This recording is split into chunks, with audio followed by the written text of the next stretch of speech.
മന്ത്രി മുഹമ്മദ് റിയാസിനെ വെല്ലുവിളിച്ച് കുരുക്കിലായി യു.ഡി.എഫ് സ്ഥാനാർത്ഥി പി.വി. അൻവർ. തോറ്റാൽ തലമൊട്ടയടിക്കുമെന്ന പ്രഖ്യാപനത്തിൽ നിന്നും പിന്മാറി അൻവർ. താൻ പറഞ്ഞത് ബെറ്റുവയ്ക്കൽ മാത്രമാണെന്നും അൻവർ. തൃണമൂൽ ബന്ധം ഉപേക്ഷിച്ച അൻവർ പുതിയ പാർട്ടി ഉണ്ടാക്കാനുള്ള നെട്ടോട്ടത്തിൽ. അൻവറിന്റെ മുൻ വാഗ്ദാന ലംഘനങ്ങളും ചർച്ചയാകുന്നു. രാഷ്ട്രീയ നാണക്കേടെന്നും വിലയിരുത്തൽ.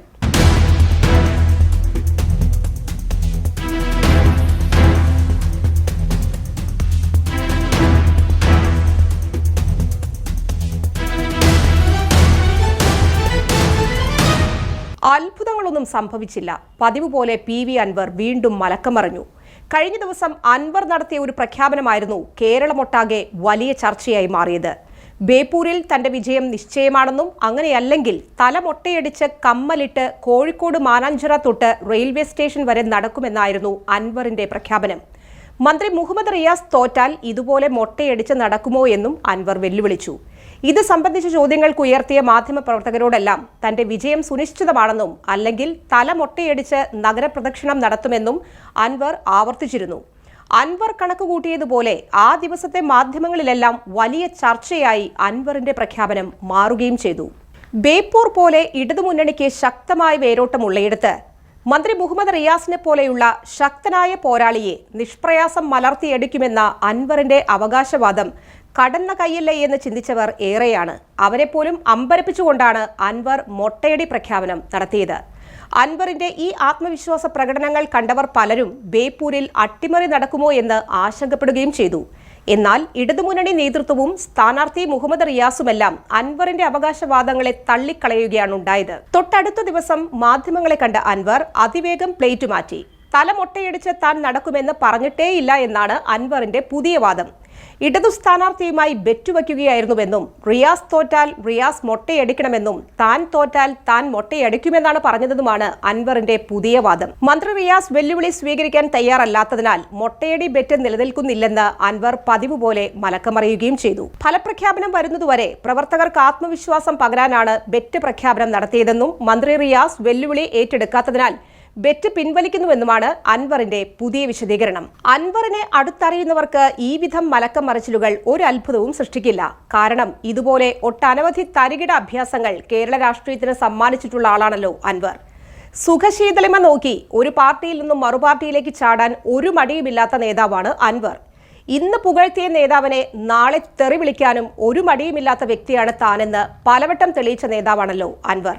ഒരു കാലത്ത് പിണറായി അൻവറിന് കാണപ്പെട്ട ദൈവമായിരുന്നു. കടന്നൽ രാജയായി സ്വയം അവരോധിച്ച് പിണറായി സ്തുതികളുമായി നടന്ന അൻവർ ഇന്ന് പിണറായിയുടെ വലിയ ശത്രുവാണ്. തന്റെ പോരാട്ടം ഇനി പിണറായിസത്തിനും മരുമോനിസത്തിനുമെതിരാണെന്നാണ് പ്രഖ്യാപനം. അതുപോലെ തന്നെ വി.ഡി. സതീശനെ നിരന്തരം അധിക്ഷേപിച്ചിരുന്ന അൻവർ ഇന്ന് സതീശന്റെ വലിയ വാഴ്ത്തുപാട്ടുകാരനാണ്.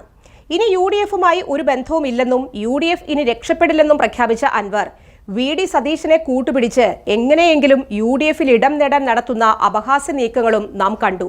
പറഞ്ഞ വാക്കുകളിൽ അടുത്ത നിമിഷത്തിൽ മലക്കം മറിഞ്ഞ് ആടിനെ പട്ടിയാക്കാനുള്ള സാമർഥ്യം അൻവറിന്റെ മുഖമുദ്രയാണെന്ന് പറയാതെ വയ്യ.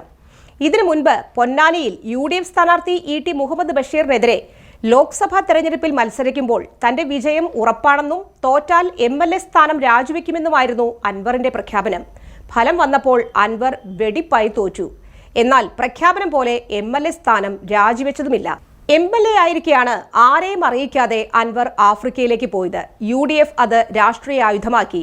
എം.എൽ.എയെ കാണാനില്ലെന്ന് പറഞ്ഞ് യൂത്ത് കോൺഗ്രസുകാർ പോലീസ് സ്റ്റേഷൻ മാർച്ച് വരെ നടത്തി. അപ്പോഴാണ് സോഷ്യൽ മീഡിയയിൽ പ്രത്യക്ഷപ്പെട്ട് അൻവർ വാഗ്ദാനങ്ങൾ ചൊരിഞ്ഞത്. താൻ സ്വർണ്ണ ഖനന ബിസിനസ്സിലാണെന്നും ഉടൻ തിരിച്ചെത്തി 22,000 പേർക്ക് തൊഴിലവസരം നൽകുന്ന വ്യവസായം ഉടൻ ആരംഭിക്കും എന്നായിരുന്നു പ്രഖ്യാപനം. 2,000 നിലമ്പൂരുകാർക്ക് ആദ്യഘട്ടത്തിൽ തൊഴിൽ നൽകുമെന്നും പ്രഖ്യാപനം നടത്തി. കാലം കുറെ കഴിഞ്ഞു. ഒരു അത്ഭുതവും ഇതേവരെ സംഭവിച്ചില്ല.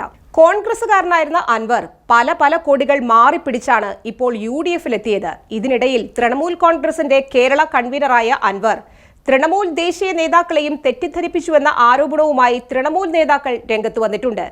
തനിക്ക് കേരളത്തിൽ വലിയ ശക്തിയുണ്ടെന്നും വിവിധ രാഷ്ട്രീയ പാർട്ടികളുടെ പിന്തുണയുണ്ടെന്നുമായിരുന്നു അവകാശവാദം. തദ്ദേശ തെരഞ്ഞെടുപ്പിൽ 200 സീറ്റും 20 ഗ്രാമപഞ്ചായത്തും തൃണമൂൽ സ്വന്തമാക്കുമെന്ന ഉറപ്പും അൻവർ നൽകി. ഒന്നും സംഭവിച്ചില്ല.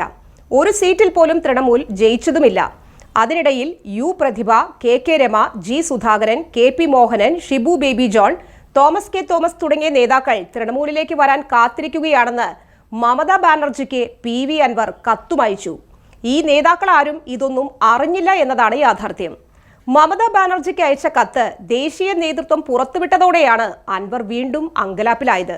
ഏറ്റവും പുതിയ കാഴ്ച, മമതാ ബാനർജിയെ തള്ളിപ്പറഞ്ഞ് തൃണമൂൽ വിട്ട അൻവർ പുതിയ പാർട്ടി രൂപീകരിക്കുകയുമാണ്. ഇനി റിയൽ ലെഫ്റ്റ് കൂട്ടായ്മ പ്രഖ്യാപിച്ച് UDFന്റെ ഭാഗമായി നിൽക്കാനാണ് അൻവറിന്റെ പ്ലാൻ.